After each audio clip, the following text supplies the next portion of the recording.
अरे ज्यादा कॉल करने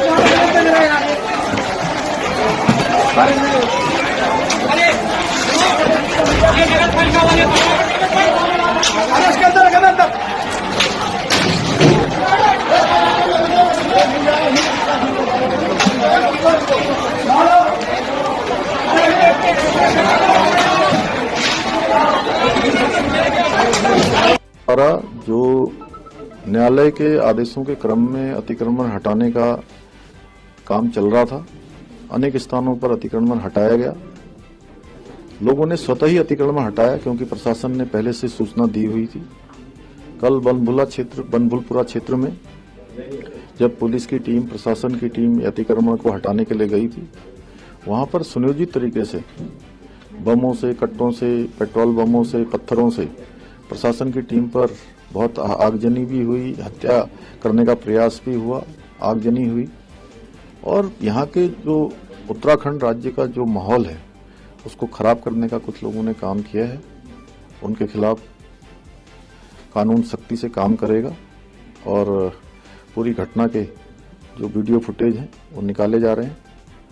जिन लोगों ने भी सरकारी संपत्ति को और जो लोगों की निजी संपत्ति है उसको नुकसान पहुंचाया, उन्हीं से उनकी भरपाई होगी और सख्ती से काम किया जाएगा। पत्रकार साथी और जो अन्य लोग जो घायल हुए हैं, जिनको चोटें लगी, हम उनके साथ हैं, उनकी पूरी देखरेख हम करेंगे।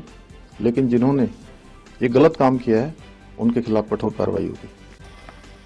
नमस्कार मित्र, कहते हैं कि लड़े झगड़े काटे कटे शमशीर हो जाए। लड़े झगड़े काटे कटे शमशीर हो जाए, बटे बाटे चुभे एक दूसरे को तीर हो जाए, मुसलसल कत्ल वो गारत की तस्वीर हो जाए। सियासत ये चाहती है कि हम और तुम कश्मीर हो जाएं। सियासत चाहती है कि हम और तुम कश्मीर हो जाएं। कुछ यही चल रहा है पूरे देश में। एक दूसरे से कैसे नफरत करें, एक दूसरे से कैसे मनमुटाव हो, एक दूसरे पर कैसे पत्थरबाजी करें, एक दूसरे पर कैसे आगजनी करे। देश की सियासत कुछ इसी को हवा देने में लगा हुआ है। मैं किसी पार्टी और किसी दल को दोष नहीं देता, लेकिन सारे दल इसी सियासत में लगी हुई है क्योंकि वोट आ गया है। सभी को अपने अपने वोटों की और उसकी सियासत की बहुत जरूरत समझ में आ रही है। और यही कारण है कि देश के कुछ हिस्से जल रहे हैं और कभी जनप्रतिनिधि खामोश हो जाते हैं, तो कभी बोलते हैं तो यूं बोलते हैं जैसे वो हमारा ना होकर सिर्फ गैरों का रहे। अभी आपने मणिपुर देखा और अभी अब हल्द्वानी को देख लो। हल्द्वानी जल रहा है, आगजनी हो रही है, लोग मारे जा रहे हैं। जो सूचना आ रही है वो सूचना ये है कि आधा दर्जन लोग काल के गाल में समा गए। इसलिए एक मदरसे को हटाने के लिए प्रशासन बुलडोजर लेकर के पहुंचा था। मैं सीधा सीधा एक बात कहता हूं मित्र, ये धर्म कोई हो, संप्रदाय कोई हो, जाति कोई हो, अगर कोई नाजायज निर्माण होता है, अगर कोई सरकारी जमीनों की या किसी की भी जमीनों की लूट होती है और ऐसे में हम राजनीति करते हैं, तो मैं समझता हूं कि ये सही राजनीति नहीं है। हल्द्वानी की जो घटना है वो अकस्मात नहीं हुई। हल्द्वानी का जो मसला है वो आज का नहीं है। हल्द्वानी का मसला वर्षों पुराना है। वर्षों तक उसमें केस चलते रहे, वर्षों तक उसमें जिरा होती रही, वर्षों तक लोग कोर्ट कचहरी के चक्कर लगाते रहे। अब जब फैसला आया है कि हल्द्वानी के कुछ क्षेत्रों से अवैध निर्माण को हटा देना है, चाहे वो मालिक का बगीचा का क्षेत्र हो, चाहे वो मदरसे का क्षेत्र हो, और प्रशासन जब नोटिस पे नोटिस देकर के पहुंची है, तो कुछ लोगों को नागवार लगा है। मैं समझता हूं, मैं उसकी पीड़ा भी समझता हूं कि कोई निर्माणित चीज जहां वर्षों हम इबादत करते हैं, पूजा करते हैं, या जिससे हमारा जुड़ाव हो गया है, उसे अचानक से हटा देना बड़ा कष्टप्रद हमें लगता है। लेकिन जब निर्माण हम कर रहे होते हैं, जब हम उसकी बुनियाद दे रहे होते हैं, तो हम इन चीजों को नहीं देखते। मैं किसी एक संप्रदाय या एक कौम की बात नहीं कर रहा हूं, इस सारे संप्रदायों में ये बात होती है।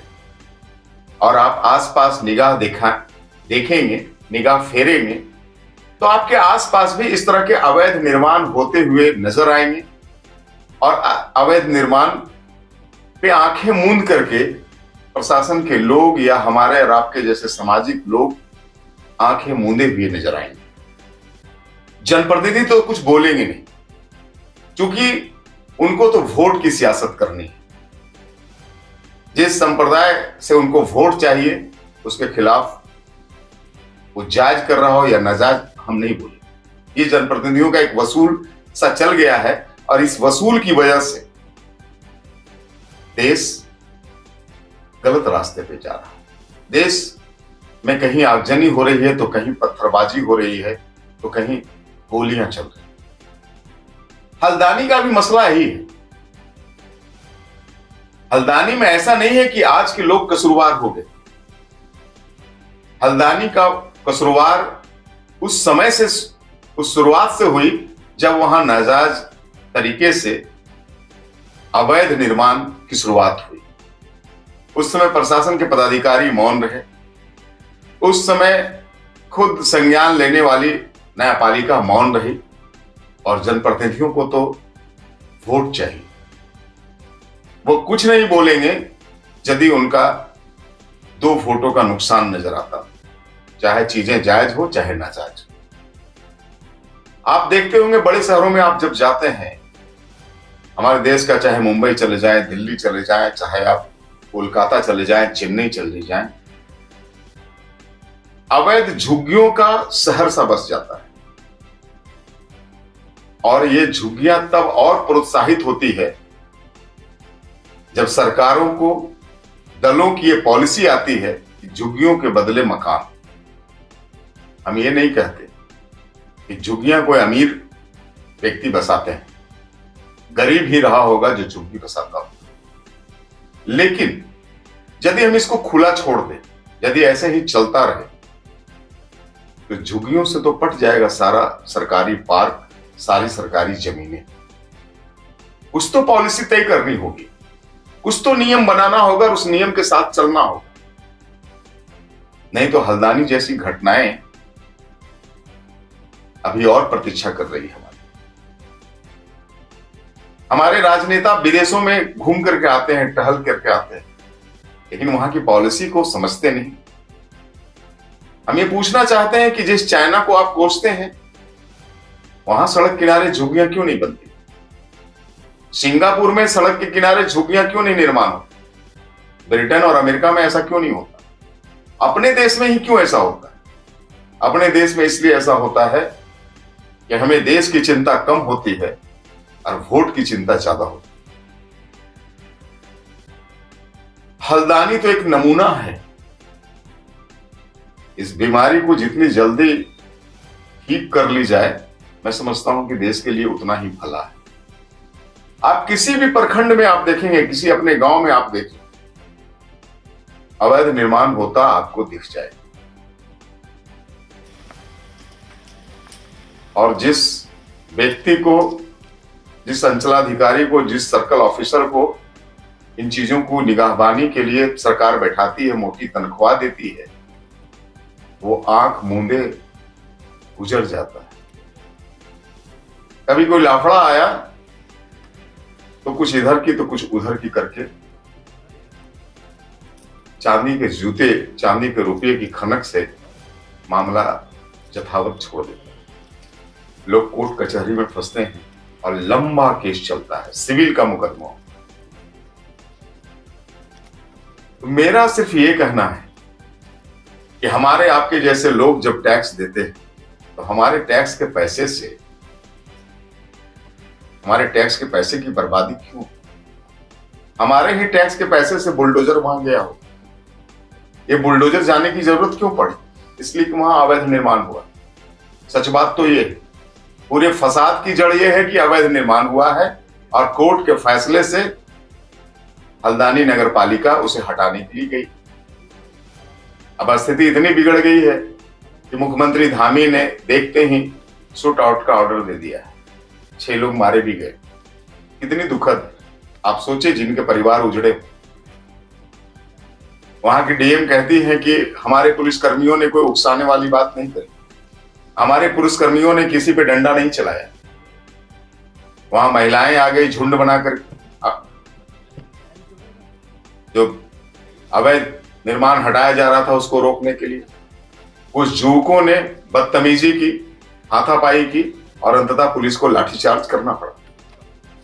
और उस लाठीचार्ज के बाद जो आगजनी हुई है, जो सरकारी संपत्तियों का नुकसान हुआ है, थाने जलाए गए, पुलिस की गाड़ियां जलाई गई और पत्थरबाजी से कई पुलिस घायल भी हो गए। आप देख सकते। आप पहले सुन लीजिए वहां की डीएम क्या कहती है।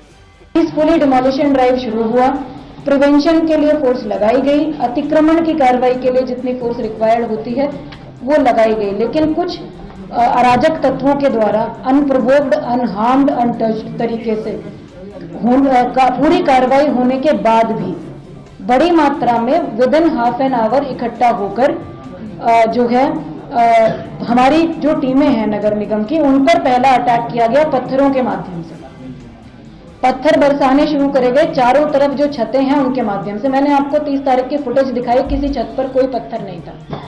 तो जिस दौरान ये सारी विधिक प्रक्रिया चल रही थी, जब हम सुनवाई कर रहे थे, माननीय उच्च न्यायालय सुनवाई कर रहा था, तो छतों पर पत्थर उस दौरान इकट्ठे करे गए।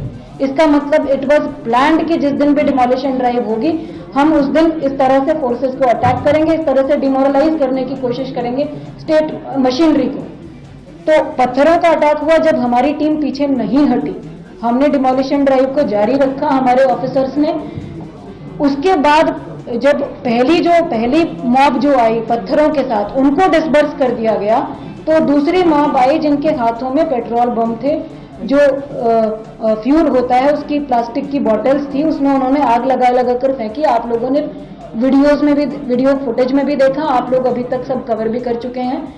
ये फेंका गया, ये भी अनप्रोवोक्ड था, बिल्कुल प्रोवोक नहीं किया गया था। तब तक हमारी टीम ने किसी भी प्रकार का फोर्स इस्तेमाल करना शुरू भी नहीं किया था। They were busy in demolishing the structure. और ये देखिए माहौल ऐसा चल रहा है। तो कहीं ना कहीं प्रशासन को ऐसे हालात से निपटने के लिए सख्त होना पड़ेगा। इसे आप चाहे जिस धर्म के चश्मे से देखें, जैसे कि अभी आईएमसी के जो मौलाना है जाकिर साहब ने तौकीर राजा साहब ने धर्म के चश्मे से ही देखा। उन्होंने बोला कि बुलडोजर का बदला मौत से भी लिया जा सकता है। हालांकि अभी पुलिस ज्ञानवापी के मामले में उनको अरेस्ट कर ली है, लेकिन ऐसे भड़काने वाले नेताओं से आपको सावधान रहने की आवश्यकता है। नहीं तो इन नेताओं के घर नहीं चलते, घर हमारा और आपका चलेगा। हम और आप अपनों को खो देंगे। इसलिए वक्त है संभलने का, वक्त है समझने का। मैं तो समझता हूं कि किसी भी शिवालय और मंदिर और मस्जिद से बड़ा मानवता होता है, लोगों की जान होती है। अगर हम किसी धर्म के लिए किसी की बलि चढ़ा दे, किसी मानव की हत्या कर दे, तो मैं समझता हूं कि इससे बड़ा पाप और कुछ नहीं होता। हल्द्वानी के लिए मैं क्या कहूं कि घरों पे नाम थे और नामों के साथ ओहदे थे। घरों पे नाम थे और नामों के साथ ओहदे थे। बहुत तलाश किया लेकिन कोई आदमी ना मिला। बहुत तलाश किया लेकिन कोई आदमी ना मिला। मैं तो सरकारों से भी निवेदन करूंगा और खास करके नौजवानों से निवेदन करूंगा कि जिस पहचान के साथ अपना देश है, जिस भाईचारे की महक पूरी दुनिया लेती है भारतीय भाईचारे की, वो बनी रहे, वो भाईचारा बना रहे, वो बगिया हिंदुस्तान का सजा रहे। हम हिंदू और मुसलमान बाद में होंगे, हम भारतीय हैं, इस बात को हमें भूलना नहीं चाहिए। और जरूर हमें कानून का सम्मान करना चाहिए। मेरा तो सिर्फ यही कहना है कि मस्जिद की अजान हो, मस्जिद की अजान हो कि शिवालय का गजर हो, मस्जिद की अजान हो कि शिवालय का गजर हो। अपनी तो ये हसरत है, अपनी तो ये हसरत है, किसी भी तरह हो लेकिन शहर हो, किसी भी तरह हो लेकिन शहर। बहुत बहुत धन्यवाद। मेरी बातों से अगर किन्हीं को तकलीफ हुई होगी तो हमें माफ करें, लेकिन हम यही कहते हैं कि कार्यपालिका, न्यायपालिका और मीडिया कर्मी भी जहां भी ऐसे अवैध निर्माण होते हों, आप जरूर उसका प्रतिरोध करें। अगर आप प्रतिरोध नहीं कर पाए तो अपने सोशल मीडिया में ही उसको डालें। आप वहां के थाने को सूचित जरूर करें, आप वहां के ऑफिसर को सूचित जरूर करें। और मैं ऑफिसरों से भी निवेदन करूंगा कि कोई हल्द्वानी फिर दूसरा ना हो। इसके लिए अवैध निर्माण चाहे जिस जाति और जिस संप्रदाय के लोग करते हों, उस पर कड़ी कार्रवाई करने की आवश्यकता है। तभी अपना देश बच पाएगा, तभी कानून बच पाएगा और तभी मासूमों की जान की हिफाजत हो पाएगी। बहुत बहुत धन्यवाद, आपने इतनी देर मेरी बातों को सुना। जय हिंद, जय भारत, जय हिंदुस्तान, वंदे मातरम।